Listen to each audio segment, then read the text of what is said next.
Hello students, स्वागत है आपका मार्गदर्शन के यूट्यूब फैमिली में।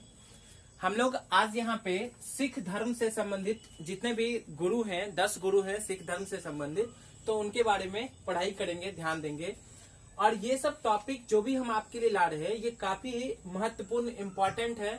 और जो हम आपको कंटेंट दे रहे हैं ना किसी भी चीज से संबंधित, वो एग्जैक्ट एग्जाम के लिए दिया जा रहा है। इतना वास्ट टॉपिक है, ये सब काफी इम्पोर्टेंट भी है, महत्वपूर्ण भी है, एग्जाम में आता भी है। लेकिन हम वहां से वो कहते हैं ना कि क्रीम छांट के लाते हैं आप लोगों के लिए, जो आपके लिए काफी महत्वपूर्ण है। और कितना भी बड़ा टॉपिक हो, कैसा ही भास्ट टॉपिक हो, कोई सा टॉपिक हो, उसका जो निचोड़ होता है ना, पहले तो हम वो निकालते हैं और फिर वो क्रीम आपके लिए लेके आते हैं, ताकि आपके लिए पढ़ने में आसान हो। वो चीज छोटा लगे, आसान लगे और आप आसानी से उसको याद कर सके, पढ़ सके, है ना। मेरी कोशिश यही होती है हमेशा, चाहे तो वो पॉलिटी हो, चाहे हिस्ट्री हो, चाहे फटाफट का सीरीज हो, फटाफट का वीडियो हो, तो वो सारा टॉपिक जो भी मेरा होता है आपके लिए, जो भी वीडियो होता है, वो कम से कम टाइम में, कम से कम समय में आपके लिए एक बहुत अच्छा कोशिश, प्रयास होता है, ताकि आपको कैसा भी टॉपिक है, आप जिस टॉपिक को देखकर डर जाते हैं, ओ इतना चीज याद करना पड़ेगा, इतना लिखना पड़ेगा, उस टॉपिक में से हम ऐसे कंटेंट को छांट के लाते हैं जो जहां से डायरेक्ट क्वेश्चन एग्जाम में आता है। और आप एग्जाम दिए होंगे या देते होंगे, तो आप सेट बनाते होंगे, तो भी आप देखते होंगे कि इन सब टॉपिक से क्वेश्चन रहता है। और वैसा वैसा टॉपिक हम पहले आपके सामने ला रहे हैं जहां से एग्जाम में क्वेश्चन पूछा जा रहा है। हालांकि पढ़ाने के लिए तो बहुत कुछ है, सब कुछ पढ़ाया जाएगा आपको अपने चैनल पे धीरे धीरे, लेकिन उस टॉपिक को, उस चीज को हम लोग ज्यादा ध्यान में रख के अभी पहले कर रहे हैं, जिससे कि एग्जाम में क्वेश्चन आता है। ठीक है। और हम जो अभी कंटेंट आपको दे रहे हैं, जैसे सिख धर्म के ही गुरु से संबंधित बात लिखा हुआ है या बताएंगे, तो आप इतना जान लेना कि किसी भी एग्जाम में या अभी तक के इतिहास में यदि कभी क्वेश्चन पूछा गया होगा, आप सेट उठा लीजिए, 15 साल 20 साल पहले का क्वेश्चन का सेट उठाइए, और तब से 2000 ईस्वी से 2020 के बीच जितना भी एग्जाम हुआ है, हम जो आपको जितना कंटेंट बता देंगे, जो भी चीज बता देंगे, उससे बाहर क्वेश्चन नहीं होगा। ये बात एकदम दावा है आपके साथ। ठीक है।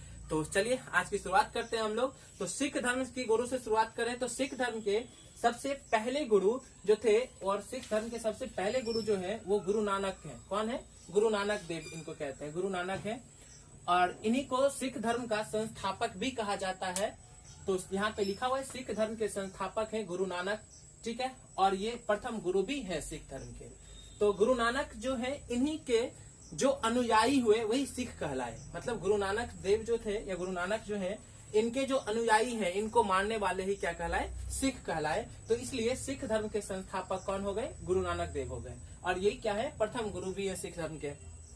चलिए अब इसके पास चलते हैं, जन्म के पास। तो इनका जन्म 1469 ईस्वी में, 1400, एकदम टू दी पॉइंट बात करेंगे हम लोग। और टू दी पॉइंट भी तो कम नहीं, थोड़ा सा नहीं, टू दी पॉइंट भी उतना टोटल बात करना है हम लोगों को जितना आपके लिए इम्पोर्टेंट है।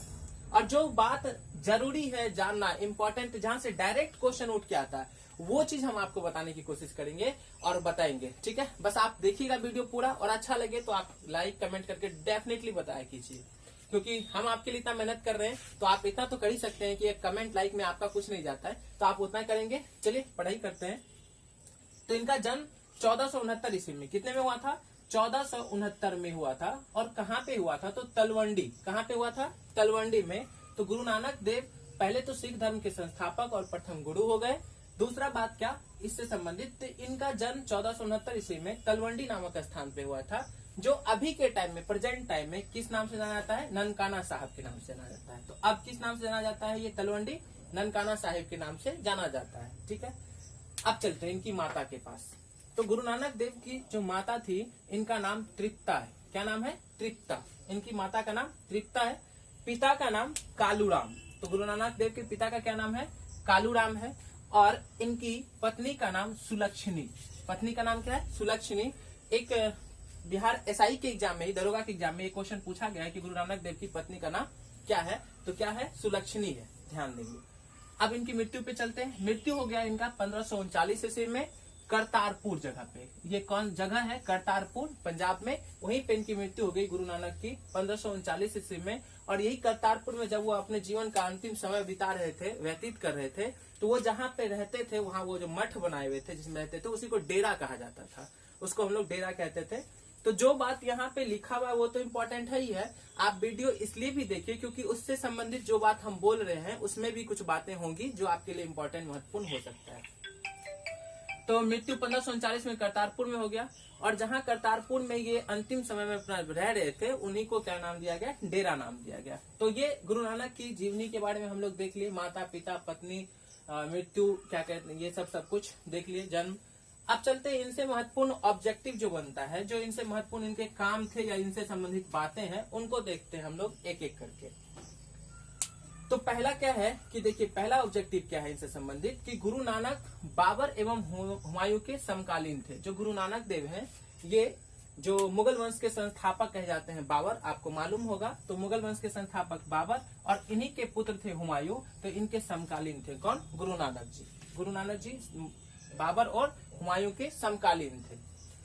दूसरा ऑब्जेक्टिव इससे संबंधित क्या है कि इन्होंने संगत मतलब धर्मशाला, मतलब संगत मतलब क्या कि संगत 2 4 5 10 लोग मिलकर रहेंगे, तो धर्मशाला जहाँ पे सभी लोग इकट्ठे होंगे। आपको याद करने के लिए हम ऐसा बता रहे हैं कि संगत का मतलब क्या, धर्मशाला। तो इन्होंने संगत, ये जो भी चीज लिखा हुआ है उसको हम थोड़ा हाईलाइट भी कर रखे हैं आपके लिए, मतलब आपके लिए पूरा कोशिश किया जा रहा है कि आप कैसे अच्छा से समझें, कैसे आपको एक बार में दिमाग में याद रहे। इसलिए हम हर एक बात को 2-3 बार आपके पास रिपीट करते हैं ताकि आपके ध्यान में भी रहे और कंप्लीट याद भी रहे। चलिए, इन्होंने संगत मतलब धर्मशाला, संगत किसको कहेंगे, धर्मशाला, एवं पंगत। पंगत क्या होता है, आप देखते हैं भोज भात खाते होंगे तो कहते हैं कि पंगत में बैठो, लाइन में बैठो।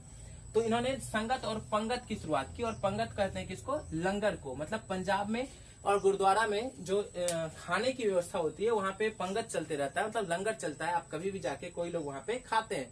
तो इन्होंने क्या शुरुआत किया, इन्होंने संगत मतलब धर्मशाला और पंगत मतलब लंगर व्यवस्था की शुरुआत की थी। अगला पॉइंट जो इनके साथ संबंधित है, अगला जो ऑब्जेक्टिव है वो क्या है, ये बाबा फरीद से प्रभावित थे। ये जो सूफी बाबा फरीद है तो इनसे प्रभावित थे। कौन, तो गुरु नानक देव। गुरु नानक देव बाबा सूफी बाबा, सूफी संत थे बाबा फरीद, इन्हीं से प्रभावित थे गुरु नानक देव।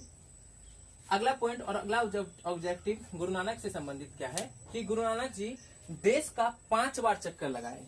गुरु नानक जी जो हैं वो कितने बार देश का, बोलिए मेरे साथ बोला करेंगे, जहां भी आप बैठे हैं बोला कीजिए, 5 बार चक्कर लगाए। तो गुरु नानक देश का 5 बार चक्कर लगाए, जिसे क्या कहा जाता है, सिख में उदासीस कहा जाता है। क्या कहा जाता है, सिख धर्म में या सिख में इनको क्या कहते हैं, उदासीस कहते हैं। तो गुरु नानक जी से क्या सब देखिए हम लोग कि गुरु नानक देव सिख धर्म के संस्थापक एवं प्रथम गुरु। एक बार हम लोग रिकॉल करते हुए आगे बढ़ते हैं, फिर हम लोग आगे भी देखेंगे। इस तरह से हम लोग आज शुरुआत किए हैं। तो आप एक बात जान लीजिए, जिस भी चीज की हम शुरुआत करते हैं कोशिश करते हैं आपके लिए कंप्लीट करें। तो आज गुरु नानक जी के मतलब सिख धर्म के गुरु किससे किए हैं, तो 10 गुरु हैं, 10 के बारे में वीडियो आपको बना के इसी तरह जो मोस्ट इंपॉर्टेंट कंटेंट है, ऑब्जेक्टिव है, आपको प्रोवाइड कराया जाएगा, जिससे कि कभी आपके एग्जाम में एक भी क्वेश्चन छूटने का तो चांस ही नहीं बनता, 100% क्वेश्चन होने का है। तो गुरु नानक के एक बार रिकॉल करते हैं। सिख धर्म के संस्थापक थे, प्रथम गुरु थे। इनका जन्म 1469 ईस्वी में तलवंडी में हुआ, जो आज किस नाम से जाना जाता है, ननकाना साहिब के नाम से। इनकी माता का नाम तृप्ता, पिता का नाम कालूराम, पत्नी का नाम सुलक्षणी। तो पत्नी का नाम पूछ चुका है सुलक्षणी, तो हो सकता है कहीं माँ का नाम पूछ दे, तो इसलिए ध्यान में रखना है। मृत्यु 1539 ईस्वी में करतारपुर में, और यहाँ जो लास्ट टाइम रहते थे तो मठ बना के जहाँ रहते थे उनको डेरा कहा जाता है। गुरु नानक जी बाबर और हुमायूं के समकालीन हुए। इन्होंने संगत और पंगत की शुरुआत की। ये बाबा फरीद से प्रभावित थे, और गुरु नानक जी देश का 5 बार चक्कर लगाए, जिन्हें क्या कहा जाता है, उदासीस कहा जाता है। तो ये गुरु नानक जी से संबंधित कंटेंट था। आप इसका स्क्रीनशॉट ले सकते हैं, लेकिन स्क्रीनशॉट लेने से ज्यादा अच्छा होगा कि आप जब भी बैठे तो पेन नोटबुक लेके बैठिए और इसके ऑब्जेक्टिव को नोट कीजिए। नोट डाउन करने से आपका कॉन्फिडेंस बढ़ेगा, आपको याद होगा। तो चलिए आगे बढ़ते हैं। अगले गुरु के बारे में हम लोग फिर देखेंगे, जो इनके उत्तराधिकार थे गुरु अंगद देव। चलिए, तो अब हम लोग गुरु नानक जी के बारे में पूरा देख लिए। अब हम लोग गुरु अंगद देव के बारे में देखेंगे। ये जो है गुरु अंगद, ये सिख धर्म के दूसरे गुरु है। कभी कभी एग्जाम में हम ऐसा क्यों कर रहे हैं, पहला नंबर, फिर दूसरा नंबर, फिर तीसरा नंबर, क्योंकि कभी कभी एग्जाम में आजकल का जैसे क्वेश्चन स्टैंडर्ड बढ़ा है, तो आपको वो क्रमवत सजाने के लिए दे सकता है कि किन के बाद कौन आए आप सजाइए, या आपको मैचिंग करने के लिए दे देगा कि कौन से नंबर पे कौन से गुरु थे। तो ये भी ध्यान रखना हम लोगों को बहुत ज्यादा जरूरी है। तो हम हर एक छोटी से छोटी बातें और बड़ी से बड़ी बातें, हर एक चीज को डिस्कस करते हुए आगे बढ़ेंगे, है ना। तो चलिए गुरु अंगद के देव के बारे में देखते हैं कि गुरु अंगद जी जो है वो गुरु नानक के क्या थे, उत्तराधिकारी। तो गुरु नानक के तो ये उत्तराधिकारी थे, ऐसा नहीं था कि ये गुरु नानक के उत्तराधिकारी ऐसे ही हो गए, ये उनके परम शिष्य थे इसलिए इनको गुरु उत्तराधिकारी बनाया गया। और दूसरा क्या कि जो गुरु नानक के पुत्र थे उन लोगों में इनमें सबकी परीक्षा ली गई, तो उसमें पुत्र के जगह पे ये ज्यादा सफल हुए। इन्हीं कारण से गुरु नानक जी अपना उत्तराधिकारी पद किनको दिए, गुरु अंगद को। और इस तरह से ये गुरु अंगद जो है वो सिख धर्म के दूसरे गुरु हो गए। तो अब चलते हैं इनके जन्म पे शुरू करते हैं हम लोग, जन्म के बारे में देखते हैं। तो इनका जन्म 1504 ईस्वी में कब हुआ था, 1504 में हुआ था। कहाँ पे, तो पंजाब का एक जगह है मुक्तसर, तो मुक्तसर में इनका जन्म हुआ था 1504 ईस्वी में गुरु अंगद जी का। इनकी माता का नाम क्या था, रामो देवी। इनकी माता का नाम रामो देवी, इनके पिता का नाम था फेरुमल जी, है ना, या फेरू जी कहीं मिलेगा आपको देखने के लिए, या कहीं फेरुमल जी, तो वही पिताजी का नाम फेरुमल जी। इनकी पत्नी का नाम था खीवी जी। और ये खीवी जी आपको याद करने में आसान क्यों होगा, क्योंकि ये लंगर में खीर बनाने का काम यही करती थी। इस समय में जहां भी लंगर होता था, जहां ये रहते थे वहां पे, तो गुरुद्वारा में लंगर में खीर बनाने का काम करती थी खीवी जी। तो खीवी जी इनका नाम था। और इनकी मृत्यु जो है, गुरु अंगद देव की मृत्यु 1552 ईस्वी में हो जाता है। कब हो जाता है, 1552 ईस्वी में हो जाता है। तो इनके पूरे जीवन काल के बारे में इधर तो हम लोग देख लिए। अब इनसे संबंधित जो ऑब्जेक्टिव है महत्वपूर्ण एग्जाम के लिए, उसको हम लोग देखते हैं। तो पहला क्या पॉइंट है, देखेंगे, ध्यान देंगे। पहला पॉइंट क्या है, इन्होंने लंगर इन्होंने लंगर व्यवस्था को स्थायी किया।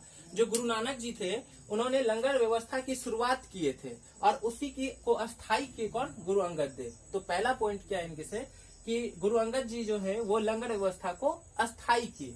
दूसरा पॉइंट क्या है, गुरु अंगद का वास्तविक नाम लहना था। और जो गुरु अंगद जी है इनका वास्तविक नाम क्या था, लहना। और जब ये गुरु नानक जी को बहुत पसंद आए, बहुत ज्यादा प्रिय शिष्य बने, तो गुरु नानक जी इनको गुरु अंगद कह के बुलाए और अंगद नाम दिए इनको, गुरु नानक जी।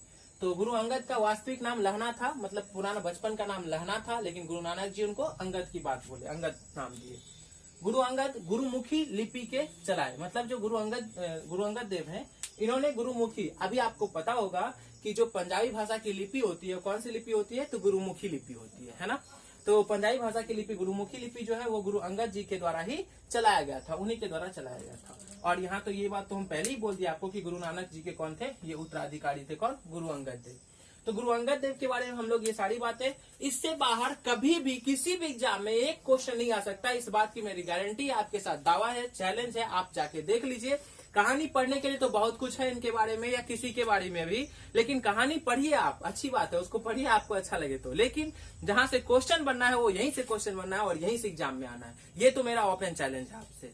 क्वेश्चन जहां भी बनेगा, कभी भी किसी भी एग्जाम में आज तक बना होगा या आगे कभी बनेगा, तो वो इससे बाहर नहीं बनेगा जितना हम आपको बता रहे हैं, ये तो निश्चित तय है। भले कहानी कितना ही बड़ा हो, कुछ भी हो, रोचक है, अच्छा है, पढ़िए आप उसको, ज्यादा अच्छा है। लेकिन ये तो आपके एग्जाम के लिए है ना, ये एग्जाम के लिए आपका कैप्सूल है, जिसको आप निश्चित रूप से डोज के रूप में लीजिए और एग्जाम क्वालिफाई कीजिए। तो गुरु अंगद देव का एक बार जल्दी से रिकॉल करते हुए मेरे साथ सभी कोई बोलेंगे। तो गुरु अंगद जी का जन्म 1504 ईस्वी में मुक्तसर में हुआ, जो पंजाब में है। माता रामो देवी है, पिता फेरुमल जी हैं, पत्नी का नाम खीवी जी। मृत्यु कब हुई, 1552 ईस्वी में।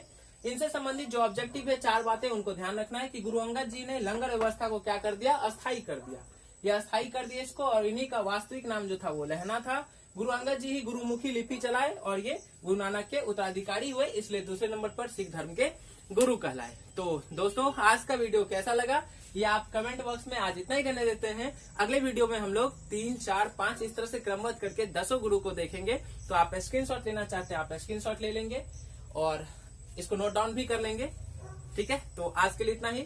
घर पर रहेंगे, सुरक्षित रहेंगे और पढ़ते रहेंगे। समय का फायदा उठा के, मौका का फायदा उठा के समय पूरी तरह से पढ़ाई पे खर्च करेंगे। और मिलते हैं अगले वीडियो में, तब तक के लिए tata bye bye, take care.